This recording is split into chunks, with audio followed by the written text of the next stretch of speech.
अच्छे लोगों के साथ हमेशा बुरा ही क्यों होता है? भगवान श्री कृष्ण ने बताई सच्चाई।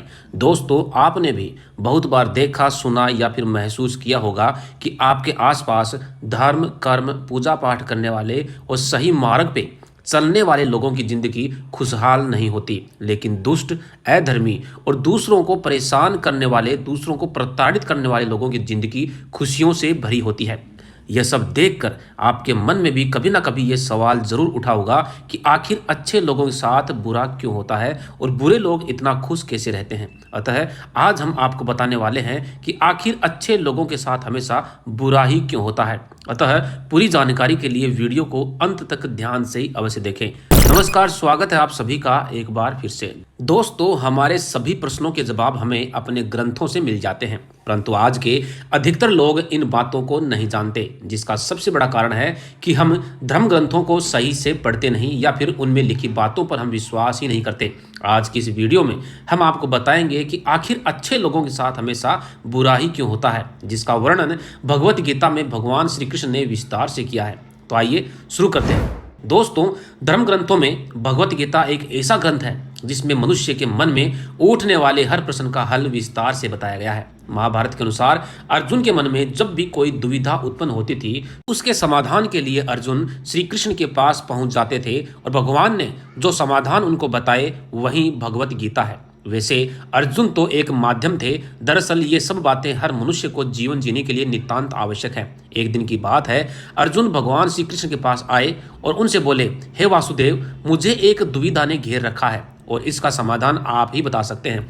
तब श्री कृष्ण ने अर्जुन से कहा, हे पार्थ, अपने मन की दुविधा विस्तार से बताओ, तब मैं तुम्हें उसका हल भी बताऊंगा। तब अर्जुन बोले, हे प्रभु, मुझे यह बताइए कि अच्छे लोगों के साथ हमेशा बुरा ही क्यों होता है, जबकि बुरे लोग हमेशा खुशहाल दिखते हैं। अर्जुन के मुख से ऐसी बातें सुनकर श्री कृष्ण मुस्कुराए और बोले, हे पार्थ, मनुष्य जैसा देखता है या फिर महसूस करता है ऐसा वास्तव में कुछ नहीं होता, बल्कि अज्ञानतावश वह सच्चाई को समझ नहीं पाता। श्री कृष्ण की बातें सुनकर अर्जुन हैरान हो गए और कहा, हे नारायण, आप क्या कहना चाहते हैं, मेरी समझ में नहीं आया। तब श्री कृष्ण बोले, हे पार्थ, अब मैं तुम्हें एक कथा सुनाता हूँ, जिसे सुनने के बाद तुम समझ जाओगे कि हर एक प्राणी को उसके कर्म के हिसाब से ही फल मिलता है। अर्थात जो बुरा कर्म करता है उसे बुरा ही फल मिलता है और जो अच्छा कर्म करता है उसको अच्छा फल मिलता है, क्योंकि अच्छे कर्म और बुरे कर्म तो मनुष्य के ऊपर निर्भर करते हैं और प्रकृति भी मनुष्य को अपनी राह चुनने का मौका देती है। वह किस राह पे चलना चाहता है यह भी व्यक्ति विशेष की इच्छा पर ही निर्भर करता है और स्व विवेक पर निर्भर करता है, और मनुष्य स्वयं ही अपना मार्ग ढूंढता है। फिर आगे कथा सुनाते हुए श्री कृष्ण बोले, हे पार्थ, कुछ समय पहले की बात है, एक नगर में दो पुरुष रहा करते थे।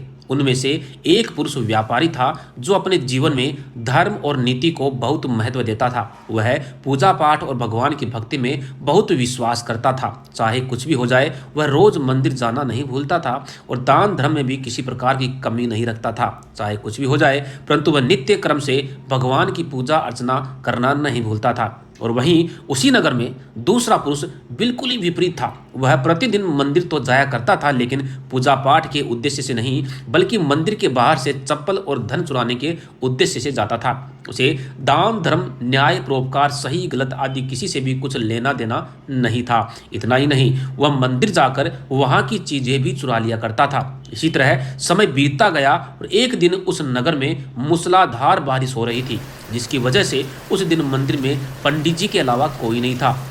यह बात जब उस चोर पुरुष को पता चली तो उसके मन में ख्याल आया कि यही सही मौका है मंदिर के धन को चुराने का।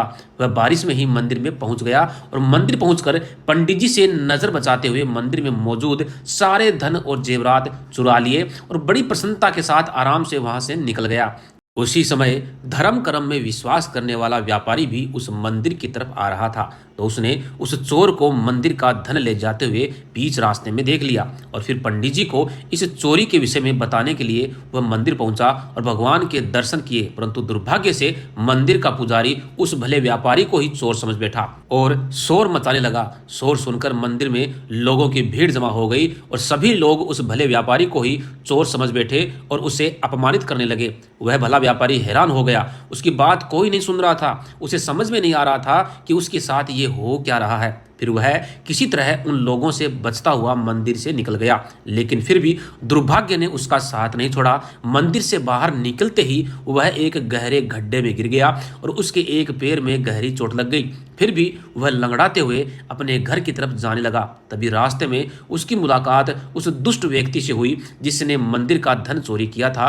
वह कूदता और नाचता हुआ जोर जोर से बोलता हुआ जा रहा था कि आज तो मेरी लॉटरी लग गई, मैं माला माल हो गया, आज मेरी किस्मत चमक गई, एक साथ मंदिर से इतना सारा धन मिल गया और अब बीच रास्ते में धन से भरी हुई एक पोटली भी मुझे मिल गई। हा हा, मेरी किस्मत कितनी अच्छी है। जब व्यापारी ने उस दुष्ट आदमी की ये बातें सुनी तो उसको बड़ी हैरानी हुई और वह क्रोधित होकर अपने घर गया। घर पर पहुंचते ही उसने अपने मंदिर से भगवान की सभी तस्वीरें और मूर्तियां उठा करके फेंक दी और भगवान से नाराज होकर अपना जीवन व्यतीत करने लगा। कुछ वर्षों के पश्चात दोनों ही व्यक्तियों की मृत्यु हो गई और दोनों ही यमराज के दरबार में पहुंचे और उस व्यापारी ने अपनी बगल में उस दुष्ट आदमी को खड़ा देख क्रोधित स्वर में यमराज से पूछ लिया कि मैं तो हमेशा अच्छे कर्म करता था, पूजा पाठ दान धर्म में विश्वास करता था, जिसके बदले मुझे जीवन भर अपमान दुख और दर्द ही मिला और इस अधर्मी और पापी को नोटों से भरी हुई पोटली मिली, आखिर ऐसा क्यों? इस पर यमराज ने उस व्यापारी को बताया कि तुम गलत सोच रहे हो, जीवन भर जो तुम्हें अपमान मिला वह सब तेरे पूर्व जन्म के कर्म थे और जिस दिन तुम गड्ढे में गिरे वास्तव में तो उस दिन तुम्हारे जीवन का आखिरी दिन था, परंतु तुम्हारे द्वारा किए गए अच्छे कर्मों के कारण ही तुम्हारी मृत्यु एक छोटी सी चोट में परिवर्तित हो गई।